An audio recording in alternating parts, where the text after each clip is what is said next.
When I actually went from 600 sows to 1,400 sows, times were changing, right? And if you remember back in the 90s, there was a lot of push to try to get large agriculture regulated and pushed out of community.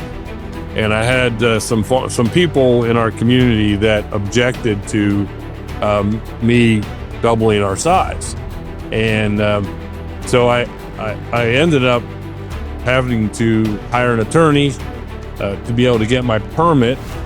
And it became so political that I was in the newspaper almost every day with people writing letters or comments, and a lot of people didn't really understand what we were doing.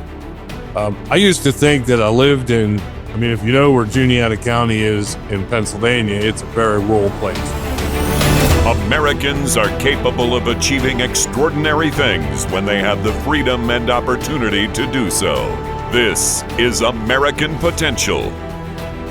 Welcome to the American Potential Podcast. I'm your host, David Fromm. When you think about sitting down for a full breakfast, chances are bacon is involved. Or maybe later in the day, you're craving a good pork chop for dinner. But it's not just bacon and pork chops that farmers offer us. They also bring us sausage, ham, ribs, pork shoulder, and even things like lard and leather. While they're not quite as tasty, they're still important. None of that would be possible without hardworking farmers who have a real passion for raising pigs to feed America. But have you ever stopped to think about what it takes to actually run a pig farm? I'm talking about the mountain of regulations farmers have to navigate, many of which used to be voluntary practices and are now required by the law. And all those rules, they don't just impact the farmer, they can drive up the price you pay for the grocery store.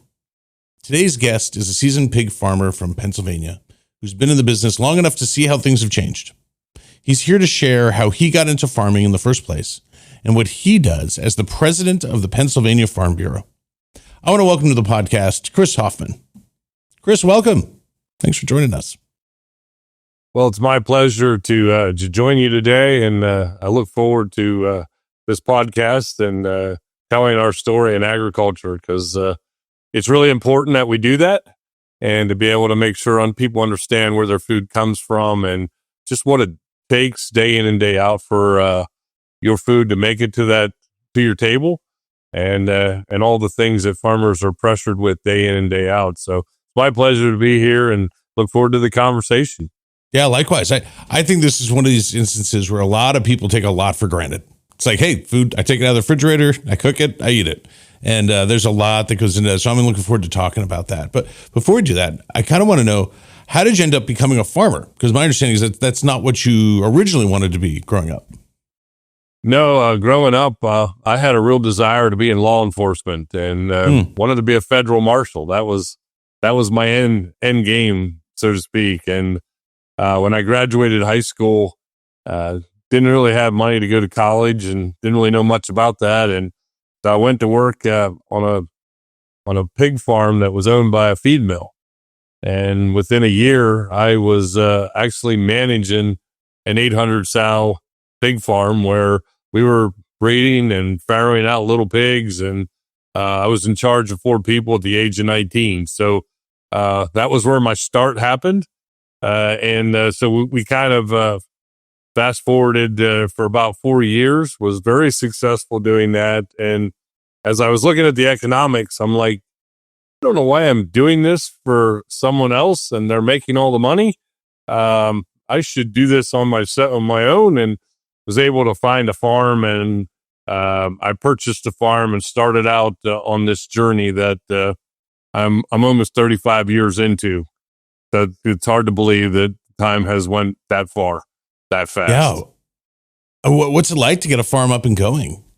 Well, back then it was a little bit easier because as you started out, regulations were not as tough, and was able to kind of be able to do a lot of this stuff on my own, where today you almost have to hire consultants to get through all the red tape and all the regulations that we have. But back then, I was able to go to the township and kind of give them my plan and showed them the building I was going to build. And drew out my own E&S plan where, this is where the water's going to go, and here's how we're going to protect the soils and all that. And went to the bank, got financing, and away we went, and we got started. And as time went, how government is, as they feel like they got to regulate you more and more. And so, there's a lot of things that farmers have to do, from not only, the finance side of it, but labor is really tough.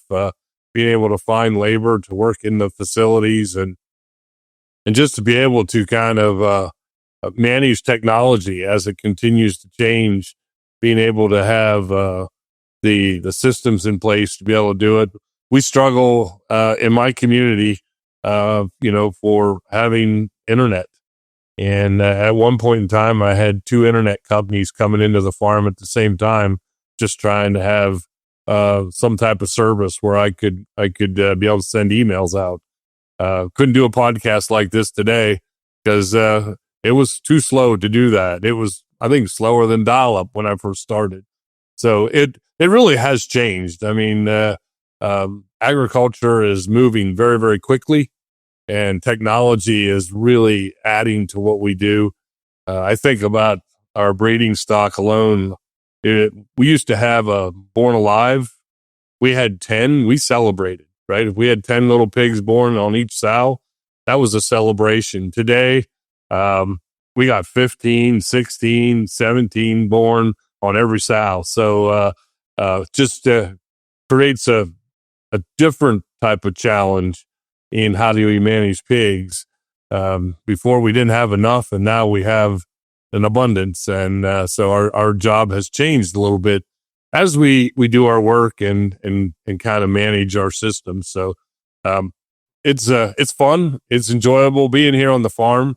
One of the best things. Those who don't get to be on the farm miss out on all the great things we have here, and being able to work with the animals day in, out. It's a passion. It's just something we love to do. And I myself love to eat them too. So, you talked about the bacon and the ham. I'm all in. Yeah, no, I had bacon this morning. Maybe just quickly characterize like the scope of your operation and like what you have there at the farm.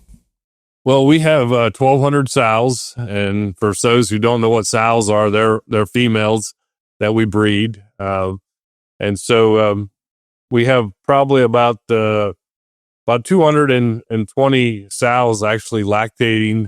I'm giving birth at one time, all the time. We have pigs being born every day. And so, this is a 24/7 operation farm as we go.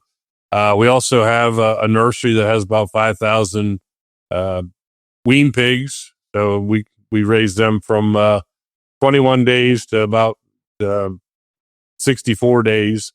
At that point, they go from 13 pounds to about 60 pounds. And then they leave here and go to a finishing site where we have about 10,000 pigs on feed, where they're growing to be able to go to become what we call market hogs, where we actually market our pigs to Leidy's, which is the northern suburbs of Philadelphia, where our pigs are then processed and delivered to the Northeast. Everything we do is domestic, so our animals don't leave our country. So yeah, we do anywhere from about 25 to 30,000 market hogs a year through our system. And then if it's not crazy enough, back in 2012, my neighbor, he decided at 77 he was going to retire. Didn't have anybody to take over his poultry farm. So I went and bought the poultry farm, and we're now raising over 250,000 broilers for Empire Kosher in Mifflintown. And as we speak, they're down catching chickens. So you got me out of that to do this podcast. So thank you very much. I appreciate it. Happy to help you there. And then you happen to be the president of the Farm Bureau. So you got a few things going on. Wow. So I kind of want to get into what it's like now from a regulatory standpoint versus what it was like, when you started out and as you progressed. Can you kind of, paint that picture for us? Well, back in 1994 when I started, you really didn't have a lot of regulations. A lot of the things we would work with extension or conservation. We would do a lot of things together in trying to figure out using science and how are we going to work with our nutrients and permits were just get a permit to build your building and things were pretty simple back then and I had the first what I'm told the first nutrient management plan in our county, and I worked with the conservation to help actually produce that nutrient management plan to really determine where our nutrients were going to go and how we were best going to use them to grow the crops on the farm. And so as time went by, we were, as we grew, because I had 600 sows back in 1994.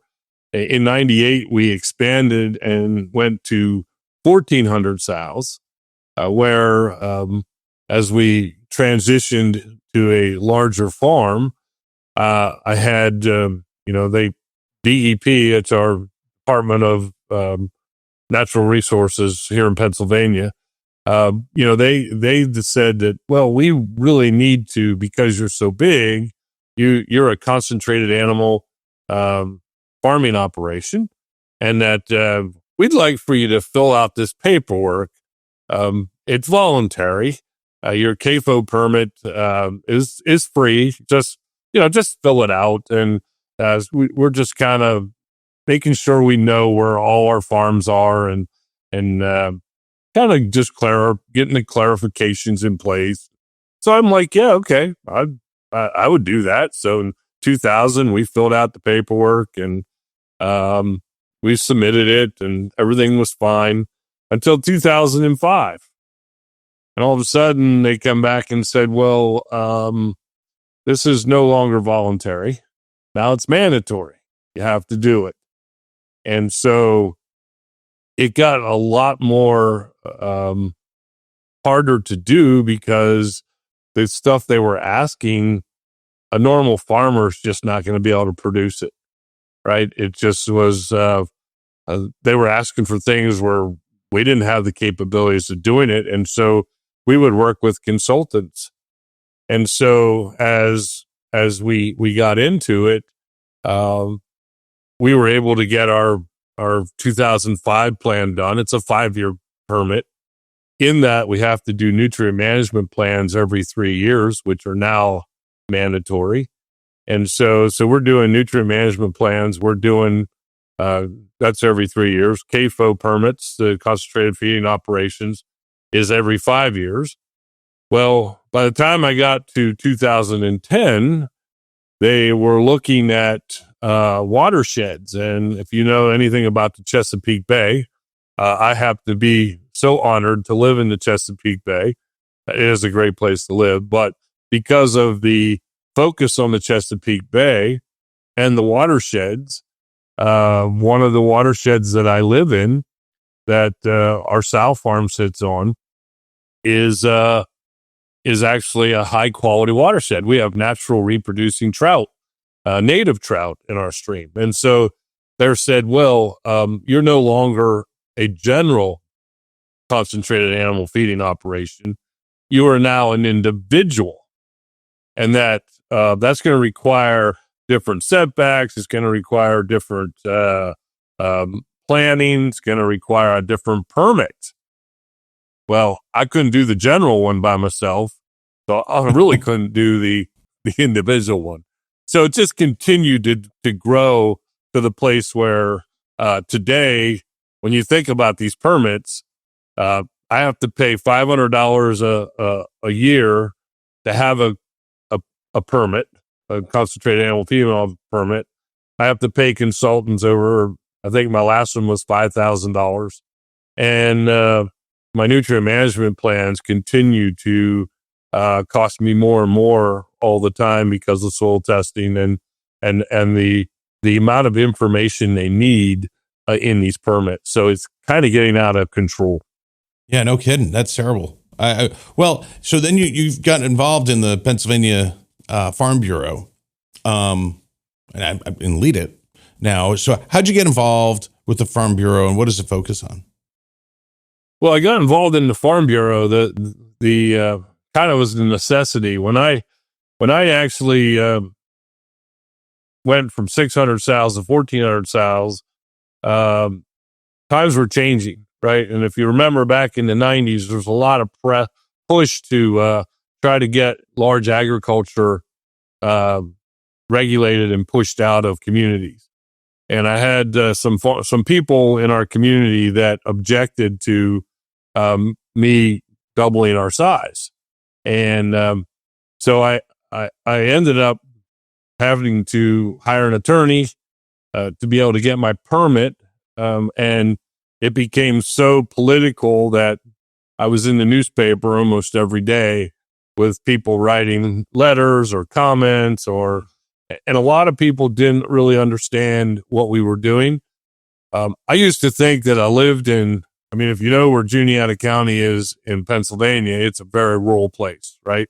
And everyone was a farmer, so I thought, right? Mm-hmm. But the thing of it is that generations are changing, and people don't know what farmers do.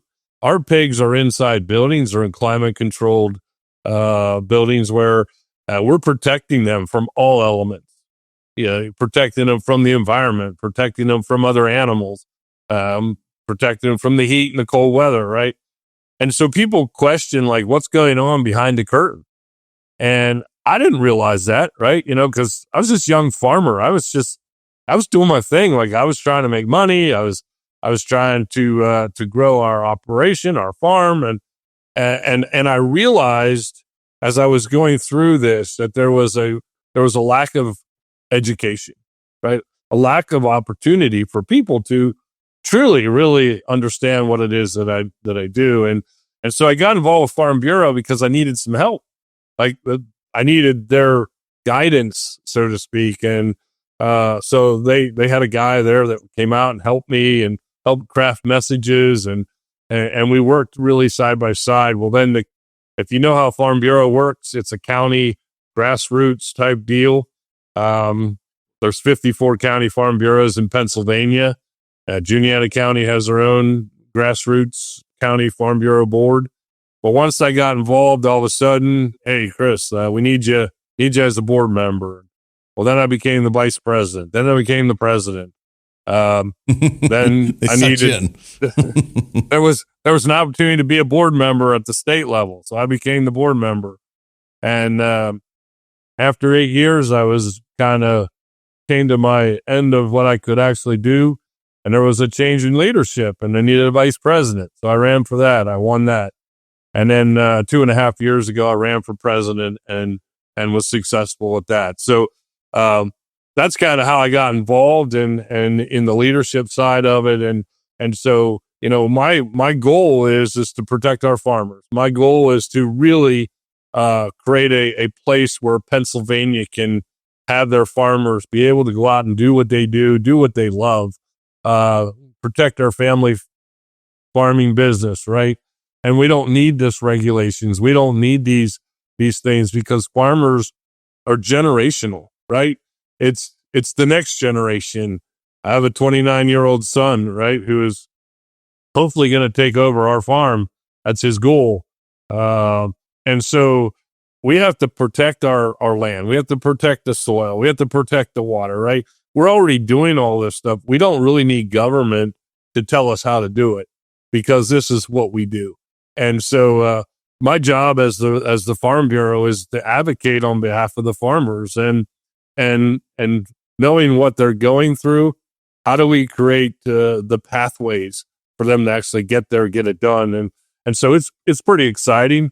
I get to meet with a lot of different people, and every once in a while you hear from the White House and ask you to show up. And we got Congressman G.T. Thompson, who is he's the chairman of the House Ag Committee, great friend. So it takes a big army to be able to move the policies that we need to move. And it's just an honor to represent farmers. Yeah, well, speaking of that, federal policy. I mean, one of the things you guys are supporting is the Tax Cuts and Jobs Act, as is AFP. So one of our major parties. So when that passed in 2017 under President Trump, how did it help you and your farm, and then others as well?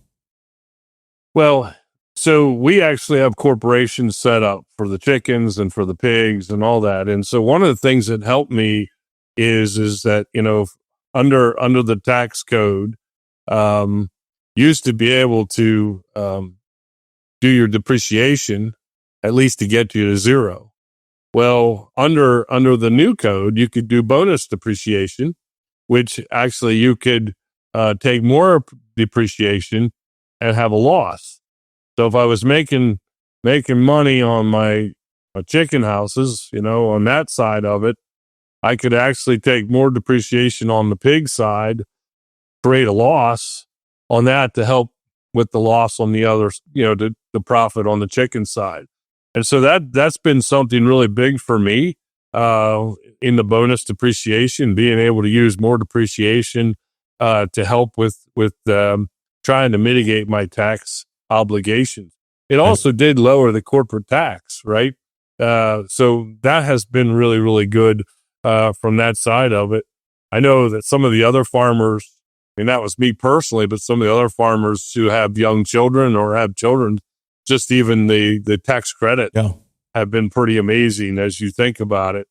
The thing that I'm concerned about right now, we've got to get this done, and the estate tax, right? Mm-hmm. Right now, I think it's at somewhere around 13 million.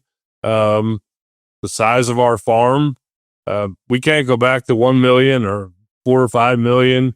For me to be able to pass this on to my son, something happens to me today, we need that death tax thing gone, right, on the estate side. And so we need to make that permanent because that is really, really huge. We're losing too much farm ground right now. Right. And farmers, my son wouldn't be able to pay a $4 million fee on trying to get the farm. Well, so if Congress doesn't extend the tax cuts, what would that impact be on you and other farms? Well, it's gonna increase our cost. I mean, it increases our cost, our liabilities to the federal government, and it takes away from what we can do here on the farm. Right? We invest back in all the time. Farming's a low margin business. Like, it's not where you're getting 40 and 50% returns, right? Sometimes it's a 2 or 3% return. And right now it's raining like crazy in Pennsylvania we've had the wettest May, I think, on record. And so things are kind of a little tough, right? And so we need every opportunity to be able to make a profit. And if we got to give money to the government because, of the tax code, it will just put more and more farmers out of business and less family farms be able to compete in this world. And so, for me, it's like we got a big job to do, and we're hoping that this big beautiful bill or whatever they're calling this thing, right? We're hoping it passes and gets done because farmers all across this country need it to be able to continue to pay less tax and be able to invest back into our farms. Yeah. Well, I admire what you've built. I think it's so cool. I think people aren't as connected sometimes to like all the work and what a sophisticated business you're running there to help feed people. And I think it's cool. I appreciate the kind of the peek behind the curtain of sorts. Chris, because you keep up with rules and regulations from at the state and federal level, what's something that they could do that would really benefit farmers? Well, I think from a standpoint of reducing all the regulations and the red tape that we have, even at the like the federal level, it's really great to see EPA coming out and waters of the U.S. Right, we're going to rewrite that. That's been WOTUS has been something that has been a concern when you start thinking about having the EPA be able to regulate a mud puddle in your on your farm, right? And that's actually not too much of an exaggeration. It is not an exaggeration based on what they tried to do. And so I know that the EPA administrator has said that he's going to rewrite it and he's going to put it back to where it needs to be. And so that's one instance. Like, those are the things that really make a big difference, right? Pesticide use and herbicides, trying to take away the tools that we have, not using science, just using because somebody has an idea that, oh, this is bad for you, but without any real reason of why. And so we just got to make sure that the policies that are put forth are policies that are made up of science, good policies that farmers can work with. That's not going to cost us money, because when it starts we have to start laying out dollars to try to meet regulations. It costs not only the farmer's family, but it's going to cost the consumer who goes to the grocery store more money. It's going to take away their ability to do other things. And so it really is up to us to continue to fight and work together to really make a big difference in how regulation can affect us and put costs to almost everything we do in life. All right. Well, thanks so much for your leadership and all your hard work. Keep it up. Folks, if you like this episode and would like to stay connected with the podcast, please be sure to like and subscribe to our channel, as well as following us on Facebook, Instagram, and YouTube. Always remember, liberty and freedom are easily taken for granted. Don't take it for granted. Go out there and defend freedom and liberty. Thanks for joining us, and we'll see you on the next episode.